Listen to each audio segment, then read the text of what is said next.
بسم الله الرحمن الرحيم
سب مل کے حجت خدا کے دور کی اللہم کل ولیک حجت الحسن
صلواتک علیہ وعلا فی بسم اللہ الرحمن الرحیم رب اشرح لی صدری ویسر لی امری واحلل عقدۃ من لسانی یفقهوا قولی اما بعد فقد قال سبحانہ وتعالی فی محکم کتابہ بسم اللہ الرحمن الرحیم انما ولیکم اللہ ورسولہ والذین آمنوا الذین یقیمون الصلاۃ ویؤتون الزکاۃ وهم راکعون صلوات پڑھے محمد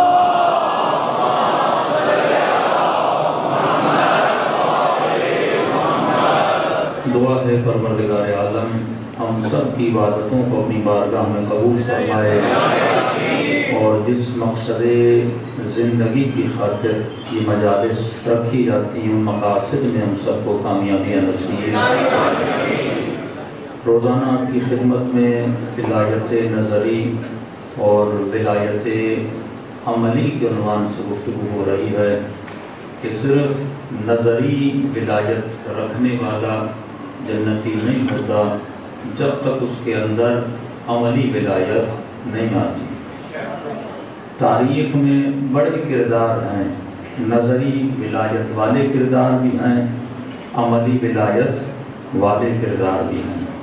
سب سے بڑا کردار جناب زبیر کا کردار ہے کہ یہ ان چند افراد میں سے تھے جب مولا کے گھر پہ آگ لگی تھی یہ دفاع کے لیے آئے تھے یہ ان افراد میں سے تھے جنہوں نے کہا کہ یا علی اپنا حق لینے کے لیے کیوں نہیں قیام کرتے؟ امام نے فرمایا زبیر لوگ نہیں ہیں، تو فرمایا یا علی میں لوگوں کو لے کر آتا ہوں۔ امام نے فرمایا کل مسجد آ جاؤ، میں دیکھوں گا کہ کتنے لوگ ہیں تاکہ علی قیام کرے۔ اور جب مسجد میں آئے 5 لوگوں سے زیادہ وہ لوگ جمع نہ کر سکا۔ وہ زبیر جو علی کے چہرے کو دیکھتا تھا اور نبی پوچھتے تھے کہ اے زبیر علی کو اتنا غور سے کیوں دیکھتے ہو؟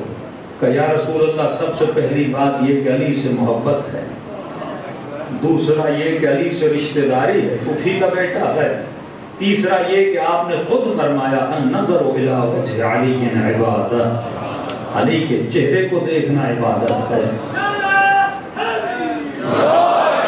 یہ چہرہ قابل تعریف بھی ہے، قابل عبادت بھی ہے، لہذا میں اس لیے علی کو دیکھتا ہوں۔ نبی نے فرمایا زبیر ایک دن آئے گا تو اسی چہرے کے مقابلے میں کھڑا ہو جائے گا۔ یہ واقعات کیوں تاریخ بتاتی ہے؟ فرماتے ہیں اپنوں نے اہل بیت کو تکلیف دی تھی کہ ایسے تھے بنو ہاشم والے، اگر وہ بھی مولا کا ساتھ دیتے علی اتنی مظلومیت میں نہ پڑتے، کیونکہ فرق نظریے کا تھا اور عمل کا تھا۔ کہ خلاصہ کلام یہ کہ جن کا نظریہ تھا انہوں نے حسین کو خط لکھے تھے، اور جو ولایت عملی والا تھا اسے حسین نے خط لکھا تھا۔ ہمیں اس مقام پہ آ کے کھڑا ہونا ہے کہ میں ولایت عملی والا بن جاؤں، لیکن آج 80% ہمارے ممبر سے ولایت نظری تو پڑھی جاتی ہے۔ یہ جتنے جھگڑے ہیں یہ ولایت نظری کے جھگڑے ہیں، لیکن ولایت عملی کہیں نظر نہیں آتی۔ لوگوں کو بس امام زمانہ کے واقعے سنا کے معرفت امام زمانہ نہیں ملتی، صرف واقعات کے ذریعے، صرف ذکر امام کے ذریعے سے، صرف یہ کہ میں گھر کو خانقاہ بنا دوں اور ایک کرسی امام کی بنا دوں اور دن رات امام زمانہ کو مثلا یاد کرتا رہوں، اس سے معرفت امام زمانہ نہیں ملتی۔ اگر پوری دنیا علی کی تعریف کرے پھر بھی جو فضیلت ہے وہ فضیلت رہے گی، اور اگر پوری دنیا اور کائنات مولا کی مخالف ہو جائے تو ذرہ برابر علی کی فضیلت سے گھٹا نہیں سکتی۔ اگر پوری دنیا خدا پرست نہ ہو، بت پرست ہو، تو کیا حق چھپ جائے گا یا خدا کو کوئی نقصان ہے؟ اسی طرح اگر میں اپنے گھر میں مثلا 10 پرچم لگا لوں، 10 نام مولا علی کے لگا لوں، اس سے مولا کو کچھ ملنے والا نہیں ہے۔ اہل بیت ولایت دینے کے لیے آئے تھے۔ سوال یہ ہے کہ تیرے گھروں میں علی کے نام تو لگے ہوئے ہیں لیکن علی کی ولایت کتنی ہے؟ لوگوں نے ولایت کو سمجھا نہیں، ہم نے ولایت کو خلاصہ کر دیا کہ بھائی علی کی ولایت کیا ہے؟ فرمایا ولایت از ایکول ٹو علی ولی اللہ۔ اتنے بڑے تصور کو ہم نے 2 لفظوں میں محدود کر دیا کہ جو 2 لفظ پڑھے وہ ولایت والا ہے۔ اگر لفظوں پہ ہوتا تو خوارج پورے قرآن کے حافظ تھے۔ اگر لفظوں پہ ہوتا تو جو خط مولا حسین کو لکھے گئے تھے بڑے محبت والے خط تھے، لفظ اور ہیں لیکن ان ادا کیے لفظوں پہ عمل کرنا اور ہے۔ خدا عمل والوں کو چاہتا ہے جو دین کو سمجھیں بھی اور دین کو اپنے گھروں پہ نافذ بھی کریں۔ کہ سمجھیے کہ ولایت ایک بہت بڑا کنسپٹ ہے۔ ولایت نظام الہی کا نام ہے، ولایت نظام اہل بیت کے مطابق زندگی گزارنے کا نام ہے۔ یعنی میرا بندہ نام تو علی کا لے، نام مسلمان نبی کا لے، نام مسلمان اللہ کا لے، لیکن جس نظام میں زندگی گزار رہا ہے وہ نظام طاغوت کا نظام ہو، وہ نظام یزید کا نظام ہو، وہ نظام دجال کا نظام ہو۔ کہ میں نے اس دن مجلس میں آپ کو ایک مثال عرض کی تھی کہ بندہ قصیدہ حسین کا پڑھے لیکن دھن نظام یزید کی لگائے۔ یہ مکسچر جو ہو رہا ہے جس کے خلاف امام حسین نکلے، کیا آخری زمانے میں ملاوٹ ہو جائے گی؟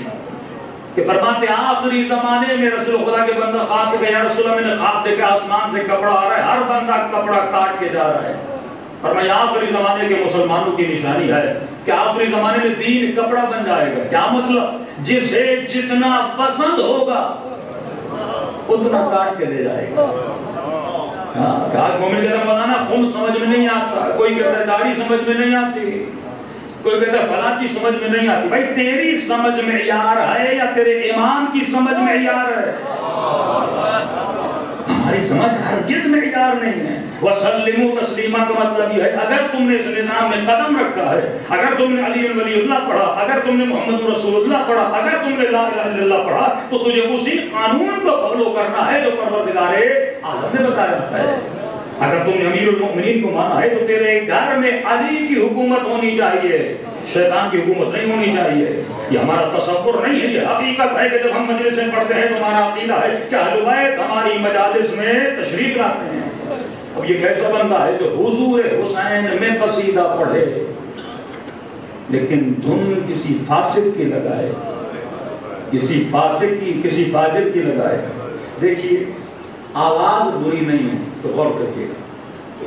آواز بری نہیں ہے، ہاتھ برا نہیں ہے، قلم برا نہیں ہے، سانسیں بری نہیں ہیں، زندگی بری نہیں ہے، ایون یہ دنیا بری نہیں ہے. اس کو استعمال کرنے والا برا ہوتا ہے. مثال کے طور پہ میں نے آپ کو 1000 دیا، 1000 برا نہیں ہے، آپ اس 1000 کو کہاں پہ انویسٹ کر رہے ہو یہ اہم ہے. اللہ یہ پوچھے گا تم نے انویسٹ کہاں کیا؟ میں نے تجھے 60 سال کی زندگی دی، تم نے زندگی لگائی کہاں پہ؟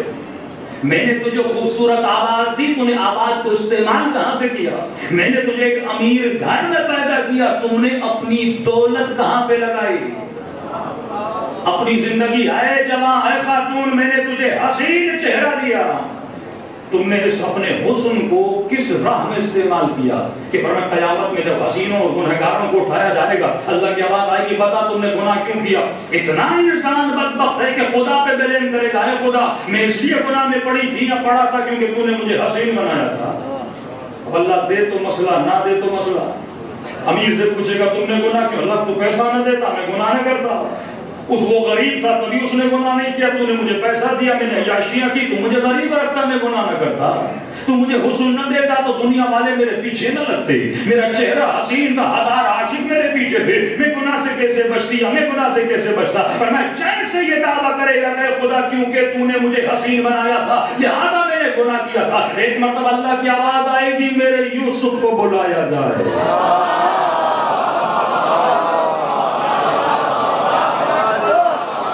میرے یوسف کو بلایا جائے. جب اس میدان محشر میں یوسف کا حسن آئے گا اور یہ ہنسی جب حسن یوسف کو دیکھیں گے تو کائنات کا حسن اس کے سامنے شرما جائے گا. آواز آئے گی میرا یوسف بھی تو حسین تھا، میرے یوسف نے گناہ نہیں کیا، تو نے خطا کیوں کی تھی؟ تو یہ انویسٹ ہے. خدا جو دیتا ہے تجھ سے پوچھے گا کہ تم نے خرچ کہاں پہ کیا. میں آپ کو 1000 دوں، 1000 برا نہیں ہے. اب آپ پر ڈیپینڈ ہے کہ تم اپنے 1000 سے مجلس کرواتے ہو، یتیم کی مدد کرتے ہو، اس سے اپنے بچوں کے لیے کھانا لیتے ہو، اس سے حیا کا لباس لیتے ہو، یا اس سے 1000 سے جا کے شراب کی بوتل خریدتے ہو. 1000 برا نہیں ہے، جہاں پہ استعمال ہوتا ہے وہ بری چیز ہوتی ہے. آواز بری نہیں ہے، دماغ برا نہیں ہے، جسم برا نہیں ہے، نگاہیں بری نہیں ہے. سوال یہ ہے تو ان کو انویسٹ کہاں پہ کر رہا ہے؟ اگر اس کی انویسٹمنٹ وہاں ہوئی جہاں علی نے کہا تو منا اہل البیت بن جاتا. لیکن اگر اس کی انویسٹمنٹ راہ یزید میں ہو رہی ہے تو ولایت 1 گھنٹے کی مجلس کا نام نہیں ہے، ولایت ایک کمپلیٹ نظام کا نام ہے. جس نظام کی کڑی کربلا میں حسین نے بتائی تھی اور امام زمانہ آ کر اسے نافذ کریں گے. اب سوال یہ ہے ہر دنیا کا نظام اس کے پلر ہوتے ہیں. اس نظام کا پلر کیا ہے؟ اور جو شیطانی نظام جب تک سمجھو گے نہیں تب تک اس نظام سے بچ نہیں سکو گے. شیطانی نظام کے پلر کیا ہیں اور حکومت اسلامی اور امام زمانہ اور نظام ولایت کے پلر کیا ہیں، اور میں دیکھوں کہ میں کس نظام میں زندگی گزار رہا ہوں. کیا میں علی کا نام لے کے علی کے نظام میں زندگی گزار رہا ہوں یا میں اللہ کا نام لے کے شیطان کے نظام میں زندگی گزار رہا ہوں؟ شیطانی نظام ایک ہی پلر پہ چلتا ہے. میں نے اس دن اشارہ دیا تھا کہ شیطانی نظام 3 چیزوں کو فروغ دیتا ہے. یہ آج یہ نظام اگر کھڑا ہے تو 3 بنیادوں پہ کھڑا ہے. پہلے اس نظام کی بنیاد شہوت کی بنیاد پر ہے. دوسرا اس نظام کی بنیاد مال کی بنیاد پر ہے. یہ سارا بینکنگ سیکٹر جو آپ دیکھ رہے ہیں پوری دنیا کو مال کے ذریعے کنٹرول کیا جاتا ہے. ربا کے ذریعے, سود کے ذریعے. پہلے قرضہ دیا جاتا ہے ملکوں کو. سوال یہ ہے کہ غریب ملکوں کو ہی قرضہ کیوں دیا جاتا ہے؟ تاکہ ان ملکوں کو کنٹرول کیا جائے. جب یہ پیسہ نہ دے پائیں گے پھر شرائط رکھی جائیں گی, پھر ان شرائط میں بولا جائے گا کہ قانون پاس کر لاؤ کہ ہر شرابی شراب خرید سکتا ہے, قانون پاس کر لاؤ کہ بے حیائی پھیل سکتی ہے, کہ لبرلزم کو بڑھایا جائے گا, سیکولرزم کو بڑھایا جائے گا. لیکن کس ذریعے سے کنٹرول کیا جا رہا ہے؟ بیسک جو اس نظام کی جو کنٹرول کیا جاتا ہے, جو پاور آف نظام شیطان ہے, اس کا نام ہے مال. مال کے ذریعے کنٹرول کیا جاتا ہے. مال کے ذریعے یہ نظام چلتا ہے. کربلا میں جو مولا حسین کے مقابلے میں تھے, یہ نہیں کہ یزید کی محبت تھی یا دین کی محبت تھی کہ امام کے مقابلے میں آ گئے, نہیں, مال کی محبت میں حسین کے دشمن بنے تھے. مولا حسن نے جو جنگ جیتی, جنگ مولا حسن کی, وہ شخص مال پہ بکا تھا. تو یہ نظام مال پہ چلتا ہے. یعنی لوگوں کے دماغوں میں جو محور بناؤ, جو مقصد بناؤ, جو مرکز بناؤ, کامیابی کا مرکز. میں نے کل کی مجلس میں کہا تھا کہ اللہ نے ہر انسان کی فطرت میں رکھا ہے, ہر بندہ کامیابی چاہتا ہے. بوڑھا بھی کامیابی, جوان بھی کامیابی, بچہ بھی کامیابی, خاتون بھی کامیابی. یہ اس کی فطرت میں, شیطان فطرت نہیں بدل سکتا. ہر بندہ پرفیکشن چاہتا ہے, کامیابی چاہتا ہے. اب سوال یہ ہے, فطرت نہیں بدلے گا, وہ چیزوں کو بدل دے گا. امام اسے یہ کہے گا کہ نظام ولایت میں کامیابی کوئی اور چیز ہے, اور شیطان اسے کہے گا تجھے کامیابی تو چاہیے لیکن کامیابی کوئی چیز ہے. اب آپ چھوٹی سی آپ کی مثال دوں, من عرف نفسہ فقد عرف ربہ, جس نے نفس کو پہچانا اس نے خدا کو پہچانا. فطرت انسان میں ہے کہ انسان ابدیت کو پسند کرتا ہے. دیکھیے کتنا یہ باریک مسئلہ ہے. آپ جو خواہشیں کرتے ہو نا, آپ کنفیوز ہو جاتے ہو کہ یہ خواہش میرے روح کی ہے یا میرے جسم کی ہے. یہ کنفیوژن ہوتا ہے کہ میرے اندر جو خواہش پیدا ہو رہی ہے کس کی خواہش ہے, روح کی ہے یا جسم کی ہے. اگر یہی چیز سمجھ جاؤ تو کبھی کنفیوژن پیدا نہ ہو. مثال کے طور پہ ہر بندے کو پتا ہے کہ میں دنیا میں 60 سال رہوں گا, اور میرے 60 سال کے لیے بہت زیادہ مجھے پیسہ چاہیے ہونا, بہت زیادہ. میں منیمم لگا رہا ہوں, اگر انسان خرچ کرنا پڑے تو بہت کچھ خرچ کر لے, ایک مڈل کلاس ہے اس سے اچھی زندگی گزارے, تو بھائی 60 سال کے لیے 1 ارب میرے خیال میں انف ہوگا. لیکن کیا انسان 1 ارب پہ راضی ہوتا ہے؟ یہ ہمیشہ انلمیٹڈ چیزوں کو کیوں چاہتا ہے؟ اس کے اندر ہے, یہ اللہ نے رکھا ہے. اسے ہر چیز انلمیٹڈ چاہیے. مثلا اس کے پاس ایک کنواں ہے اور اس کنویں کے پانی پیے گا, اس کے لیے 2 گلاس انف ہیں, اس کا پیٹ بھر جائے گا. لیکن یہ کنویں پہ قبضہ کر کے بیٹھ جاتا ہے, میں کسی کو پینے نہیں دوں گا, یہ سارا میرا ہے. یہ ایسا کیوں ہے؟ یہ اللہ نے اس کی فطرت میں رکھا ہے کہ یہ انلمیٹڈ چیزوں کو پسند کرتا ہے. کیوں؟ کیونکہ روح انلمیٹڈ ہے, اس کی چاہت بھی انلمیٹڈ ہے. روح بقا والی شے ہے, ازلی نہیں ہے پر ابدی ضرور ہے. یہ ہمیشہ باقی رہے گی اور اس کی خواہشیں بقا والی ہوتی ہیں.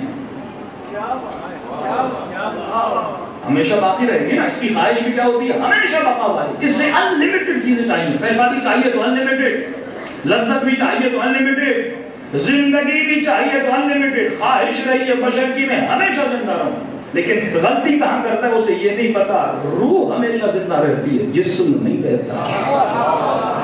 یہ چیزوں کو مکس کر دیتا ہے. جو چیز اسے وہاں مانگنی چاہیے اسے یہاں تلاش کرتا ہے. اب یہ ولایت کا کام, یہ ولایت کی ڈائریکشن ہے. تو 2 نظام بنے. وہ نظام تجھے انلمیٹڈ چیزیں دنیا میں ڈھونڈنے کے پیچھے بھیج دیتا ہے, کہتا ہے کمال یہاں ہے, کمال یہاں ہے. لیکن حسین بتاتے ہیں کمال یہاں نہیں ہے, کمال وہاں ہے. تو ان چیزوں کو تلاش کرنا کیا کر دے, شروع کر دے. جب ان چیزوں کی تلاش میں نکلو گے اب تمہاری سوچ بدل جائے گی. مولا حسن ایک جگہ سے گزر رہے تھے, کیا دیکھا, مولا کا ایک چاہنے والا ہے, ایک خرابہ ٹوٹی ہوئی جگہ ہے، وہاں پہ ٹوٹی پھوٹی دیوار ہے، رات کا اندھیرا ہے، یہ کبھی آسمان کو دیکھتا ہے، کبھی دیوار کو دیکھتا ہے، اور دیکھنے کے بعد اس کے ہاتھ میں تیر و کمان ہے، اس نے تیر کو کمان میں ڈالا اور کمان کو کھینچ کر دیوار پہ تیر کو چھوڑنا چاہا تو مولا حسن نے اس کے بازوؤں کو پکڑ دیا۔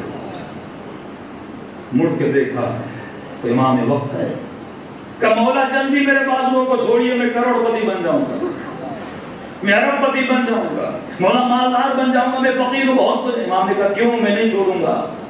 کئی لمحوں تک امام نے بازوؤں کو پکڑ کے رکھا اور پھر امام نے چھوڑ دیا کہ مولا آپ نے مجھے امیر بننے سے کیوں روکا؟ کہ کیا ہوتا تو کس طرح امیر بنتا؟ کہ مولا کسی نجومی نے بتایا ہے آسمان میں 2 ستارے ہیں، جب یہ آپس میں ملتے ہیں وہ 100 سالوں کے بعد، صدیوں کے بعد یہ آپس میں ملتے ہیں۔ مولا میں نے اتنے سال انتظار کیا، آج رات وہ گھڑی تھی جب میں نے دیکھا کہ ستارے ملے، اور ملتا ہے جب یہ ستارے ملتے ہیں ان ستاروں کو دیکھ کر تیر کو کمان میں ڈال کے دیوار میں مارا جائے تو پوری دیوار سونے کی بن جاتی ہے۔ مولا جیسے ستارے ملے میں مارنا چاہتا تھا، آپ نے میرے ہاتھوں کو پکڑ دیا، مولا آپ نے ظلم کر دیا، مولا مجھے امیر بننے سے روک دیا۔ مولا حسن نے کہا تیر اٹھا، کمان اٹھا، اس نے تیر و کمان کو اٹھایا، تیر کو کمان میں ڈالا۔ امام نے کہا کھینچ، اس نے جیسے کھینچا کہ اوپر دیکھ جیسے دیکھا ستارے ملے ہوئے تھے، جیسے اوپر دیکھا ستارے ملے ہوئے تھے۔ اب یہ چھوڑنا چاہتا تھا، امام حسن نے پھر پکڑ دیا کہ مولا یہ صدیوں کے بعد ملتے، کوئی کرشمہ کوئی معجزہ ہے کہ یہ ستارے پھر مل گئے، اور تھوڑی دیر گزری ستارے پھر جدا ہو گئے۔ اس نے کہا مولا آپ نے پھر غضب کر دیا، مجھے امیر بننے سے روک لیا۔ امام نے کہا تیر و کمان اٹھا، تیسری مرتبہ اٹھایا، جب تیر کو کمان میں ڈالا امام نے کہا کھینچ، اس نے جیسے کھینچا پھر دیکھا ستارے مل گئے۔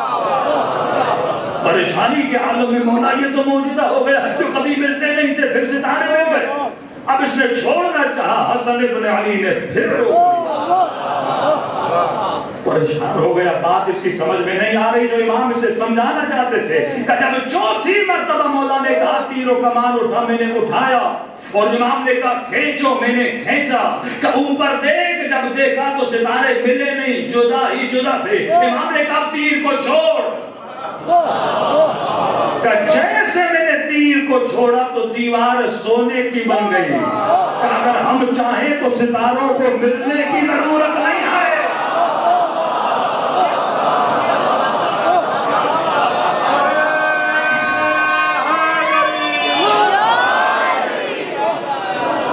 اس میں جیسے کمال حسن ابن علی نے کہا تو کہا مولا یہ ستارے ملتے تو دیوار سونے کی بنتی، کہ ہم کسی ستاروں کے محتاج نہیں ہیں، ہمیں اللہ نے ولایت عطا کی ہے، اشارہ کرے تو تیرے لیے پہاڑ کو سونے میں بدل دیں۔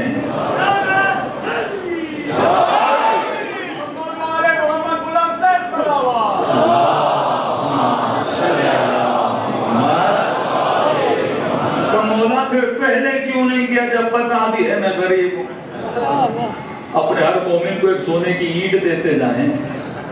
امام نے کہا ہم دنیا دینے کے لیے نہیں آئے۔ یہ 2 سوچیں ہیں کہ ہم اپنے شیعوں کو خوش کریں پیسہ دے کر، مال دے کر، ان کی ڈائریکشن دنیا نہیں ہے، یہ دنیا بناتے ہیں دنیا کے لیے نہیں، دنیا بناتے ہیں آخرت کے لیے۔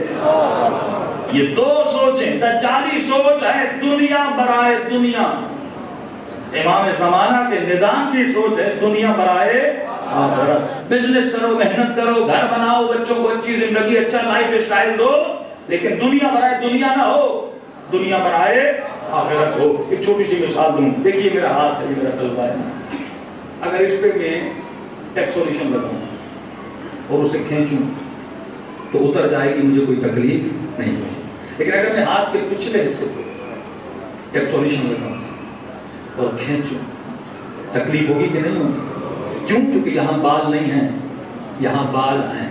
مولا فرماتے ہیں جس نے دنیا سے دل لگایا ہے، جب روح نکلتی ہے تو تکلیف ہوتی ہے، لیکن جس کا دل علی کی طرح صاف ہو تو روح نکلنے میں لذت ملتی ہے۔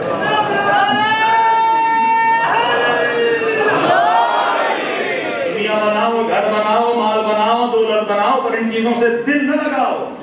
زندگی کی ضرورت ہے، جتنے دن ضرورت کو پورا کرنا پورا کروں گا، اور جب وہ کہے گا دے تو اس کی راہ میں دوں گا۔ زہیر کو کہا زہیر حسین کے لشکر میں آ۔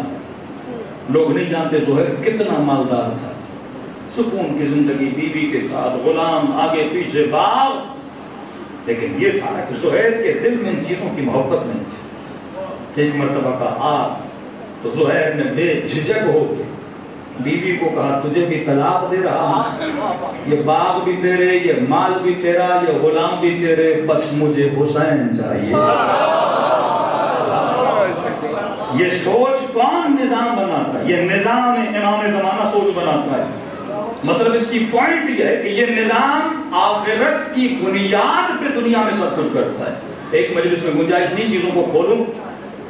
دیکھیے نظام شیطان قانون بناتا ہے، نظام خدا بھی قانون بناتا ہے۔ یہ دونوں نظام قوانین بناتے ہیں، لاز بناتے ہیں نا۔ پاکستان میں قوانین بنے، یورپ میں قوانین بنے، لیکن اس کے قانون بنانے کی بنیاد ہیومن ہے۔ قانون برائے انسان اور برائے رضا انسان۔ نظام امام بھی قانون بناتا ہے، وہ قانون بھی برائے انسان ہوتا ہے، لیکن اگلا جملہ الگ ہوتا ہے۔ مثال کے طور پہ ایک مرد سے شادی کرنا چاہتا ہے، اس میں مرد کی رضا ہے، دنیا آئے گی اس کی رضا کے لیے قانون بنائے گی، کیونکہ اسے خوش کرنا ہے۔ ڈیموکریسی کا کانسیپٹ یہی ہے کہ عوام خوش ہو جائے۔ اب شیعہ دھرنا دیں گے، شیعوں کی بات کو مانا جائے گا، اور اسلام آباد میں لال مسجد والے دھرنا دیں گے، اس کی بات کو مانا جائے گا۔ یہ ڈیموکریسی ہے۔ طالبان اکثریت میں آ گئے اور اتنے 70,000 کے قریب پاکستانیوں کو قتل کرنے کے بعد بھی آپ کا وزیر اعظم کہے کہ ہم معافی دینے کے لیے تیار ہیں، کیونکہ ڈیموکریسی پریشر کو برداشت نہیں کر پاتی، اسے عوام کو جواب دینا ہوتا ہے، خدا کو نہیں۔ کسے جواب دینا ہوتا ہے؟ عوام۔ یہ قانون بناتے ہی عوام کے لیے۔ مثلا 70% پاکستانی اگر کہیں کہ بھائی ہمیں شراب پینی ہے، تو قومی اسمبلی کے نمائندے شراب کے پینے سے پابندی مثلا ہٹا دیتے۔ یہ ڈیموکریسی ہے۔ کہ کسی زمانے کا مولانا ڈیموکریسی کے آپ اتنے خلاف کیوں؟ میں نے کہا میں ایک سمپل سی مثال دیتا ہوں۔ ایک گاؤں میں 100 لوگ رہتے ہیں، ایک ایم پی ووٹ دینے جاتا ہے، اور ان 100 میں سے 70 چرسی ہیں، 30 ڈاکٹر ہیں۔ جیتے گا وہ جسے چرسی ووٹ دیں گے۔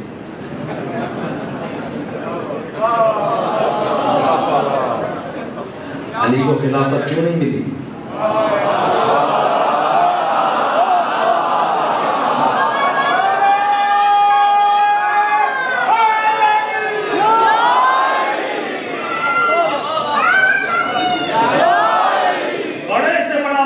بڑے سے بڑا عالم ابن حدیث جیسا لکھتا ہے کہ علی سے بڑا عالم نہیں تھا۔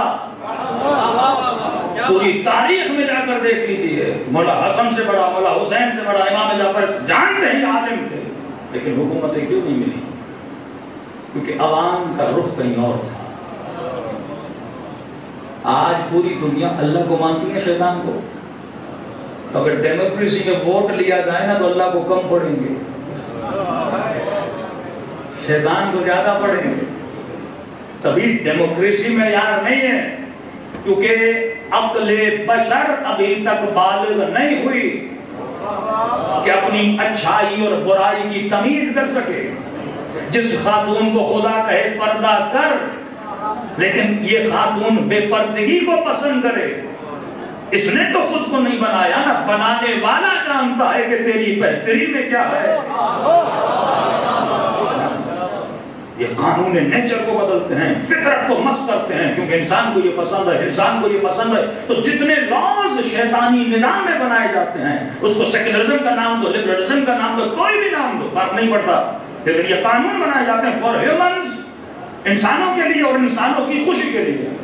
جو مرد شادی کرنا چاہیں قانون بن جائے گا، شادی کرنے دو کیونکہ ان کو پسند ہے۔ دو عورتیں شادی کرنا چاہیں شادی کرنے دو، ان کو پسند ہے۔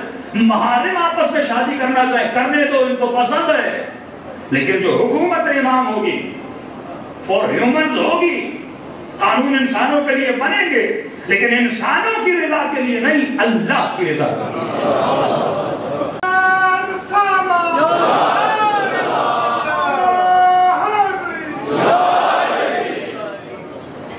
اب سب سے بڑی رکاوٹ کون تھا نظام الہی کو یا نظام شیطان کو نافذ کرنے میں؟ سب سے بڑی رکاوٹ کون ہے؟ مولوی۔ اب ہم تو بزنس میں، کاموں میں، اس کو تو ٹائم ہی نہیں ہے۔ ہمارے مزاج وہی ہے جو قاضی شعیب والا تھا، میں تہجد بھی پڑھ رہا ہوں، نماز بھی پڑھ رہا ہوں، مجلس میں بھی جا رہا ہوں، میرا کیا ہے؟ بے حیائی ہو رہی ہے، ہونے دو، میری بچی تو بچی ہوئی ہے نا۔ یہ سیلفشنس کا تصور۔ نماز تو حسین کی بھی بچی ہوئی تھی، چادر تو زینب کی بھی بچی ہوئی تھی، روزہ تو حسین کا بھی بچا ہوا تھا، کیا پڑی تھی امام حسین کو کربلا جائیں؟ یہ سیلفشنس کا جو تصور ہے، میرا گھر آباد ہے، میرا بچہ پڑھ رہا ہے، میرے پاس کپڑے ہیں، میری بیٹی چادر پہن رہی ہے، میں دیندار ہوں، میرا دوسروں سے کیا جا رہا ہے؟ جو نظام ولایت میں جیتا ہے نا، اس کا اندر پڑتا ہے۔ جب وہ کسی کو بے پردہ دیکھتا ہے، جو کسی جوان کو بے حیائی میں دیکھتا ہے، اس کا خون حسین کی طرح کھولتا ہے۔ وجود میں غیرت الہی ہے، اپنی غیرت ایک الہی غیرت ہے۔ اپنی غیرت کیا ہے؟ کہ اپنی ماں بہن کو کسی کے ساتھ نہ دیکھیں، یہ اپنی غیرت ہے۔ میری بیٹی کسی نامحرم سے بات نہ کرے، یہ میری گھریلو غیرت ہے۔ ایک غیرت اللہ ہے کہ جب معاشرہ اللہ کی نافرمانی کرے، تیرے اندر غیرت ہونی چاہیے کہ لوگ شریعت خدا کو پامال کریں، اسلام کا نام لے کر اس میڈیا پہ بے حیائی پھیلائیں، نوجوانوں کی ایمان اور عفت کو تباہ کریں، تو شیعہ کو غیرت آنی چاہیے نا۔ وہ غیرت حسین ابن علی میں تھی، اتنی غیرت امام نے فرمایا کہ منبر رسول پر بیٹھ کر تو شراب پی رہا ہے، شریعت خدا کو پامال کر رہا ہے۔ یہ دکھ تھا جو اہل بیت کے وجود میں تھا، کیونکہ یہ اپنی ذات کو بچانے کے لیے نہیں آئے تھے، یہ دین خدا کو بچانے کے لیے آئے تھے۔ اس قانون میں سیلفشنس کا تصور نہیں ہے، سیکریفائی کا تصور ہے۔ دنیا جو قوانین بناتی ہے سیلفشنس ہے، میرا گھر بن جائے، میرا ملک بچ جائے، چاہے افغانستان تباہ ہوتا ہے تو ہو جائے، عراق تباہ ہوتا ہے تو ہو جائے، یمن تباہ ہوتا ہے تو ہو جائے، لیکن امریکہ کا تصور کیا ہے؟ میں بچ جاؤں۔ جب سوال کیا جاتا ہے ٹرمپ سے کہ تم تو ڈیموکریسی کے فالوور ہو نا، لیکن تم نے کنگڈم آف سعودیہ کو کیوں فالو کر رہے ہو؟ وہاں پہ تو کوئی ڈیموکریسی نہیں ہے، جبکہ جان بن سلمان نے خاکشی کو قتل کروا دیا، ثبوت بھی ہمارے پاس موجود ہے، تم ایک قاتل کو سپورٹ کیوں کر رہے ہو؟ تو میں نے کہا اس کی بنیاد کیا ہے؟ مال، پیسہ۔ تو بڑی بے حیائی سے کہتا ہے میں نے اسے 500 مثلا بلین یا بلین کا ڈالر کا اسلحہ بیچا ہے، مجھے فائدہ ہو رہا ہے۔ سب سے بڑا ہیومنسٹ کا یعنی کہ ہیومن رائٹس کا سب سے بڑا علم بردار جو امریکہ اور یورپ بنتا ہے، اور انہی ہیومنز کو مارنے کے لیے دنیا میں سب سے بڑا اسلحہ بھی خود ہی بیچتا ہے، لوگوں کو بے وقوف بنایا جاتا ہے۔ تو نظام امامت جو ہوگا قانون تو بنائے گا، لیکن انسان کی رضا کے لیے نہیں، اللہ کی رضا کے لیے۔ دجال کی ایک آنکھ ہوگی، اس ایک آنکھ سے مراد نہیں ایک آنکھ والا بچہ پیدا ہوگا، نہیں، یہ اکنومک کی آنکھ ہوگی، اس کے جتنے روابط ہوں گے اس کی بنیاد مال ہوگا، یہ دوستی کرے گا مال کی بنیاد پہ۔ بیٹی کے 4 رشتے آئیں گے نا، سب سے پہلے یہ دیکھے گا مالدار کون ہے، پیسے والا کون ہے، گاڑی والا کون ہے، بنگلے والا کون ہے۔ بنیاد دجالی سوچ ہوگی، نام علی کا لے گا لیکن سوچ اس کی دجالی ہوگی۔ یہ منبر پر مجلس پڑھنے آئے گا نا، سوچ دجالی ہوگی، پیسہ کون زیادہ دیتا ہے، سوچ دجالی ہوگی۔ آج عوام کی سوچ بھی یہی ہو چکی ہے، آج خطیبوں کی سوچ بھی یہی ہو چکی ہے کہ خطیب کو جب تک 10 گاڑیاں نہ دی جائے مجلس حسین نہیں پڑھتا۔ یہ VIP پروٹوکول کا جو تصور ہے، یہ آپ کے MP اور MNAs لیتے تھے نا، اور وہ کس سوچ کے مالک ہیں؟ دجالی سوچ کے مالک ہیں۔ یعنی آج بندہ پیغام حق کو پہنچانے کے لیے بھی جو ذریعہ استعمال کر رہا ہے وہ دجالی ذریعہ ہے۔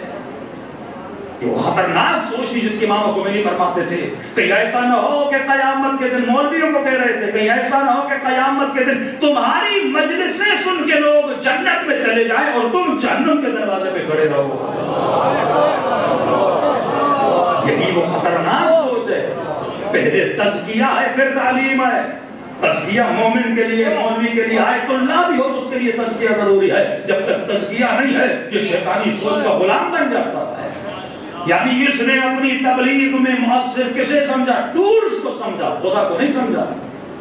اس نے مؤثر ذرائع کو سمجھا، پیسے کو سمجھا، بڑی گاڑیوں کو سمجھا، بڑے پروٹوکولز کو سمجھا۔ اس کا مطلب یہ بھی اسی سوچ کا غلام ہے جو سوچ دجالی سوچ ہے۔ حسین کون سا پروٹوکول لے کے کربلا گئے تھے؟ علی ابن ابی طالب کون سا پروٹوکول لے کے رات کو غریبوں کی مدد کرنے جاتے تھے؟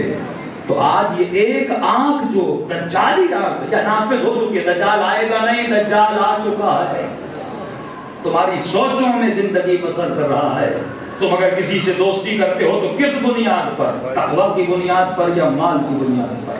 تم رشتے دیتے ہو کس بنیاد پر؟ آخرت دو آنکھیں، امام زمانہ دو آنکھوں والا ہوتا ہے، دونوں چیزیں رکھتا ہے، دنیا والی آنکھ بھی ہوتی ہے، آخرت والی آنکھ بھی ہوتی ہے۔ یہ جو کچھ کرتا ہے یہ دیکھتا ہے دنیا میں فائدہ کیا ہوگا اور آخرت میں فائدہ کیا ہوگا۔ اگر دنیا کا فائدہ ہو رہا ہے لیکن آخرت کا نقصان ہو رہا ہے، یہ کبھی اسی کام کے قریب نہیں جاتا۔ کبھی رسول خدا نے فرمایا، یہ سخت جملے کیوں فرمائے؟ اگر کوئی اپنی بیٹی کی شادی کروائے یہ سوچ رکھ کر کہ مالدار ہے، دولت مند ہے، امیر ہے، میری بیٹی خوش رہے گی، یہ بھی دیکھنا ضروری ہے۔ یہ نہیں کہ ہم یہ چیزیں نہ دیکھیں، لیکن جو پیسے کی ہے وہ آخرت کو دیکھنا ہے۔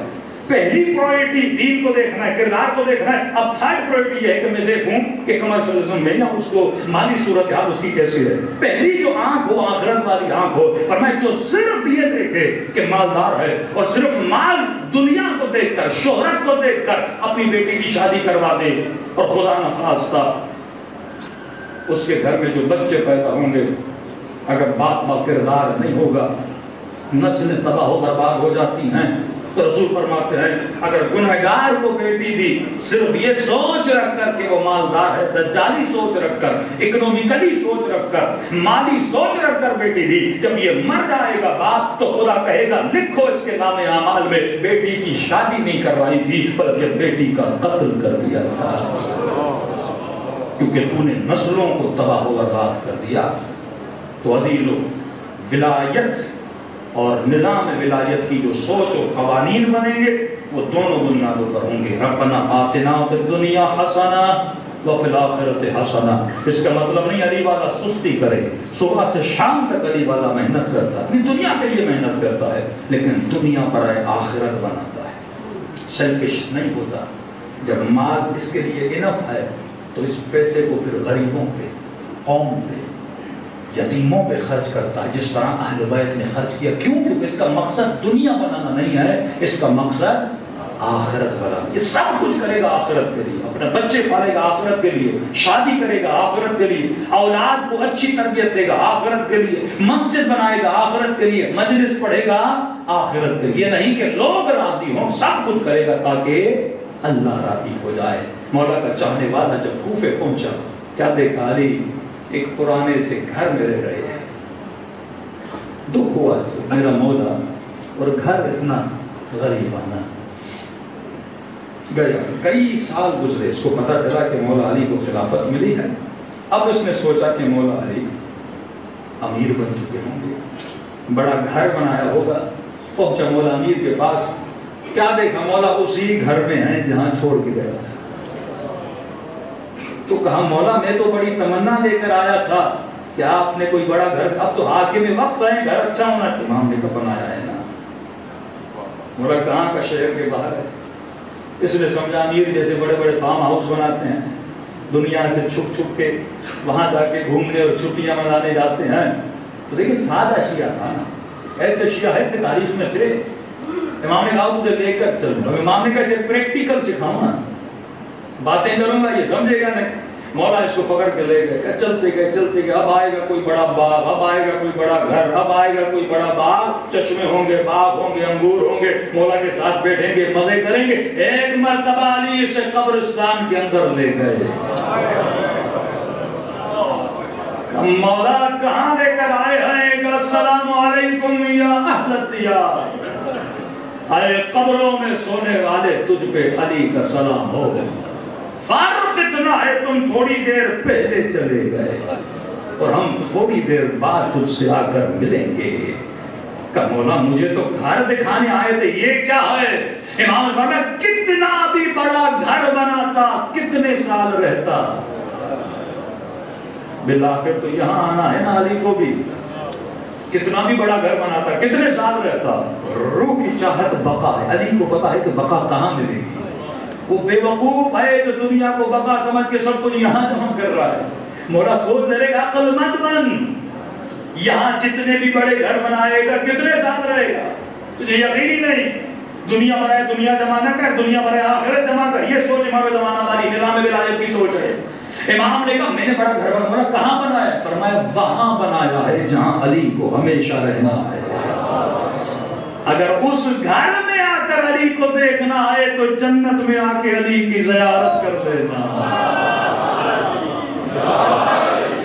یہ وہ سوچ ہے، یہ وہ گھر تھے جو حسین نے شب عاشور خیموں میں اپنے اصحاب کو 2 انگلیوں کے بیچ میں دیکھا ہے۔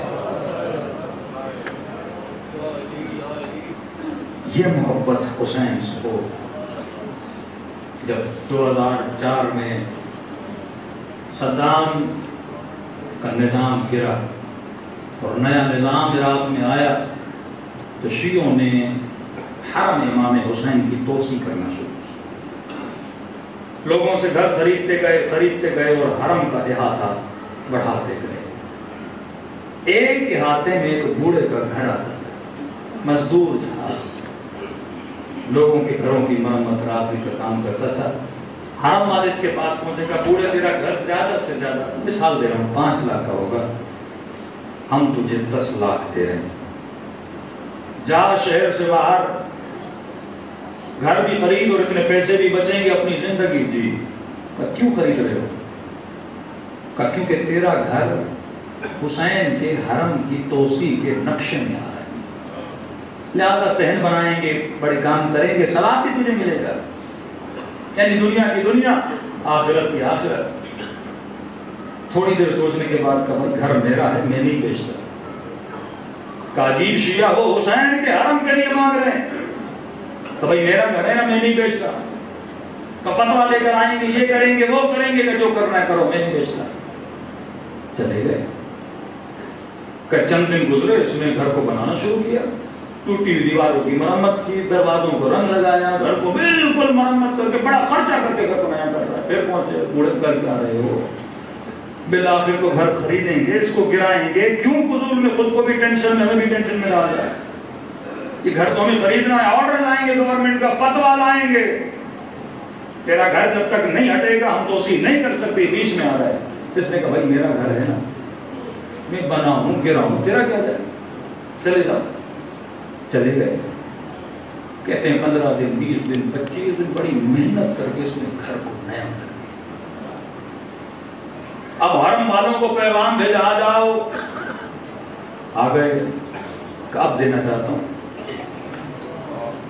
بڑے چالاک کو نیا کر کے بیچو گے، قیمت زیادہ چاہیے، کتنے 20 لاکھ 30 لاکھ، چلو جتنے مانگو تجھے دیتے ہیں۔ کہ میں نے پیسوں کی بات نہیں کی، میں نے پیسے کا لفظ لیا، میں نے پیسوں کی بات کی، چلو رجسٹری آفس، یقین نہیں آ رہا تو بوڑھا مزدور آدمی پیسوں کا محتاج، ایک ہی گھر اس بوڑھے کے پاس ہے، ہم نے کہا شاید آفس میں جا کے ڈیمانڈ کرے گا۔ آفس میں پہنچے، رجسٹری کر دی، سائن کر دی، کر دیا، فری میں اپنے مولا حسین کو دیا۔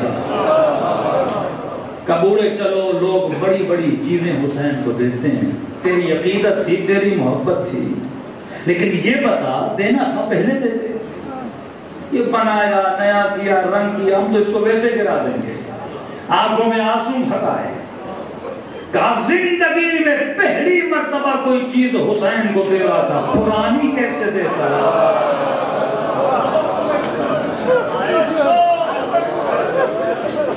میں نے چاہا حسین کو نئی چیز دے۔ یہ سوچ نظام ولایت والی سوچ ہے، یہ سوچ آخرت والی سوچ ہے۔ سمجھ گیا، بوڑھا ہو گیا ہوں، کتنے سال جیوں گا، کرائے پہ 4 سال جی لوں گا، 5 سال جی لوں گا، روز کام کروں گا، میرا خرچہ تو گزر جائے گا، لیکن وہ جو گھر دیا تھا حسین سے جنت میں جو عطا کریں گے، یہ عقل مند بندہ ہے، تو یہ مکتب عقل کا مکتب ہے۔ جو حسین کو مارنے آئے تھے وہ کائنات کے سب سے بے عقل ترین لوگ، یہ جو بے دین لوگ، لبرل سوچ کے لوگ، سیکولر سوچ کے لوگ ہوتے، عقل نہیں ہے لوگوں میں، جو اپنے خالق سے لڑے، جو اپنے مالک اتنی جرأت کے خدا کی مخالفت کرے۔ فرمایا کہ لوگوں کے تیروں نے اتنے زخم نہیں دیے جتنے لوگوں کے تانوں نے۔ بی بی زینب فرماتی تھی پتھر مارنے مارو لیکن میرے حسین کو باقی نہ کرو۔ میرا حسین نمازی تھا، دعا ہے خدا ہمیں ایسا بنائے جیسا حسین چاہتے تھے۔ دنیا سے جائیں تو سکون سے جائیں، رضایت کامل سے جائیں، اور یہ جملے سنیں جو امام نے جون کو کہے تھے کہ جون تجھ سے حسین راضی ہوا، میری ماں زہرا راضی ہوئی۔ واللہ اگر یہ جملے امام زمانہ کسی سے بول دینا، اے مومن تو نے ایسی زندگی گزاری ہم تجھ سے راضی ہیں، یہ سب سے بڑی دولت ہے۔ السلام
بچپنا تھا تو اس نے اماں زہرا کی ٹوٹی ہوئی بسری نہ دیکھے،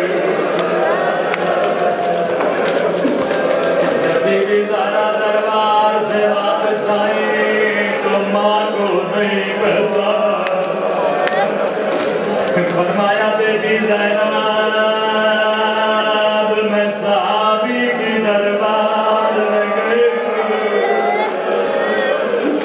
تو نے مجھے نہیں پہچانا، لیکن زینب تو شرابی کی دربار میں گئی۔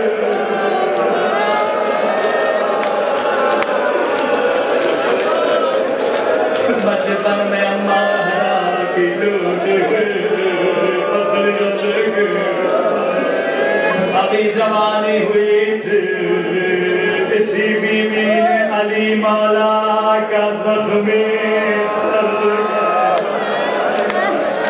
مولا کے سر میں پتیا باندھ، مولا نے سرانے بلایا، فرمایا زینب تیرے بابا کا آخری خطبہ رہ گیا، کہ بابا مجھے کیوں بتا رہے ہیں، حسن کو بولیے حسین کو بولیے، نہیں زینب یہ خطبہ تجھے دینا ہوگا۔ بی بی مرزا فرماتی ہے شرابی کا دربار تھا، جب دربار میں زینب نے خطبہ دینا شروع کیا، بار بار مڑ مڑ کے دیکھ رہے تھے۔ قصہ کہتے میں سمجھا، میں سمجھی بی بی زینب ڈر گئی۔ میں نے کہا بی بی زینب کیا دیکھ رہی ہے؟ رو کر کہا اللہ فضا بابا علی نے وعدہ کیا تھا زینب جب خطبہ دے گی میں علی آؤں گا۔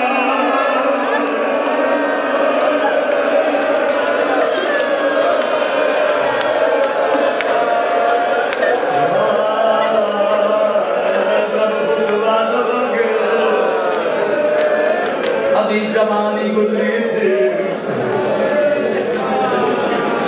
قیامت ٹوٹ پڑے، خبر پہنچی حسن کو زہر ملا۔ اللہ کسی بہن کو بھائی کا جنازہ نہ دکھا،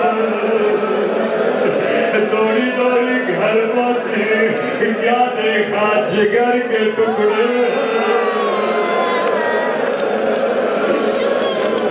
سفید کفن پہنایا تھا، امام حسن کسی مومن کے خواب میں بڑے امام حسن کے مسائل پڑھتا تھا۔ امام حسن نے کہا ذاکر تو میرے اصلی مسائل کیوں نہیں پڑھتا؟ کہتا مولا میں نے کہا واحد امام ہے جسے کفن کے بعد تیر مارے۔ مولا میں نے کہا مرد کتنا بھی پریشان، اس کا ہم سفر ہمدار اس کی بیوی ہوتی ہے، لیکن حسن اتنا مظلوم ہے کہ بیوی بھی بے وفا کے اپنی بیوی نے زہر دیا۔ فرمایا ہاں یہ میرے مصائب ہیں لیکن میرے اصلی مصائب نہیں ہیں۔ پریشان ہوں مولا اور کیا پڑھوں آپ کے اور کون سے مصائب؟ امام حسن نے کہا شیعوں کو میرے اصلی مصائب بتا دینا۔ مولا میری جان آپ اصلی مصائب کہا، رو کر کا میرے اصلی مصائب مدینے کی گلی میں۔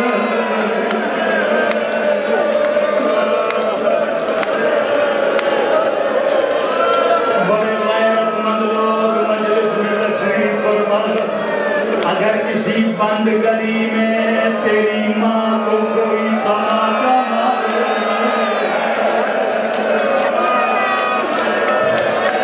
مجھے نہیں پتا تیرے اوپر کیا کرے گے۔ فرمایا میرے اصلی مسائل مدینے کی گلی میں تھے، حسین چھوٹے تھے میں بڑا تھا، کسی ظالم نے اماں کو تماچا مارا تھا۔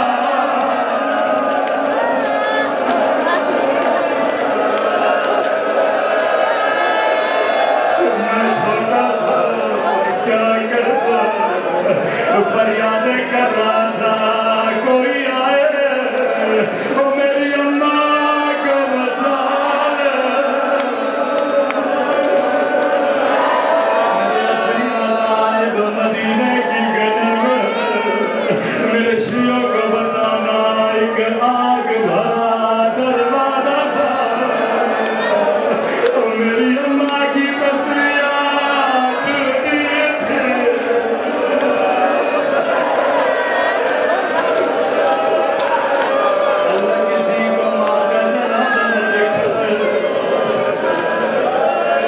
پوری زندگی ماں پہ روتے رہے۔ صحابی کہتا تھا مولا جب بھی مسجد جاتے تھے لمبا راستہ لیتے تھے، مولا یہ راستہ قریب ہے یہاں سے چلے۔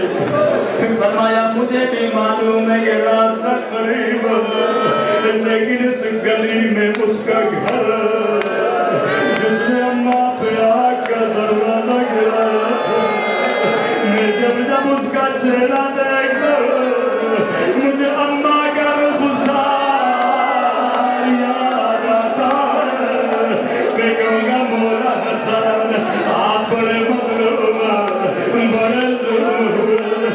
کے سامنے آقا دروازہ گرا لیکن آپ نے برداشت نہیں کیا اسے دیکھے جس نے ماں پہ ظلم کیا تھا مولا تھوڑی دیر کربلا آئے وہ سکینہ دیکھ نہیں تھے اور حسین کے سر میں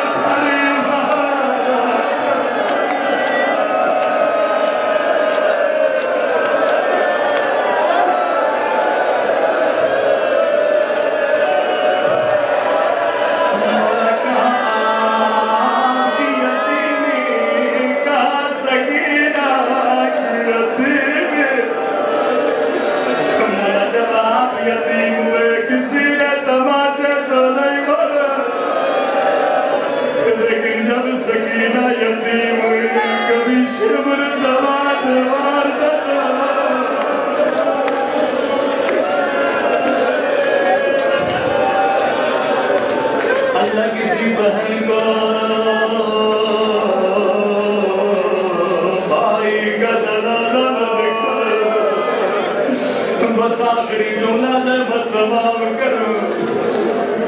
جب جنازہ واپس آیا روتی ہوئی آنکھوں سے زینب نے تیر نکالا